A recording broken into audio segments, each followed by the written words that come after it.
കൂട്ടുകാരെ, ഇന്ന് ഞാനൊരു വിതക്കാരൻ്റെ കഥയാണ് പറയാൻ പോകുന്നത്.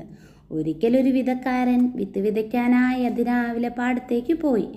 അവൻ തൻ്റെ കുട്ടയിൽ നിന്ന് വിത്തുകൾ എടുത്ത് വിതച്ചപ്പോൾ കുറേ വിത്തുകൾ വഴിയരികെ വീണു. അപ്പോൾ തന്നെ കുറേ പക്ഷികൾ വന്നു തിന്നു.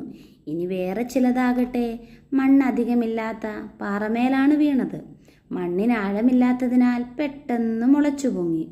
എന്നിട്ടോ സൂര്യൻ ഉദിച്ചപ്പോൾ അത് വെയിലേറ്റു വാടുകയും വേരില്ലാത്തതിനാൽ കരിഞ്ഞു പോവുകയും ചെയ്തു.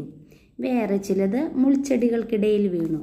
മുൾച്ചെടികൾ വളർന്നു അതിനെ ഞെരുക്കിക്കളഞ്ഞു. മറ്റു ചിലത് നല്ല നിലത്ത് വീണു. അത് 100 മേനിയും 60 മേനിയും വിളവ് നൽകി.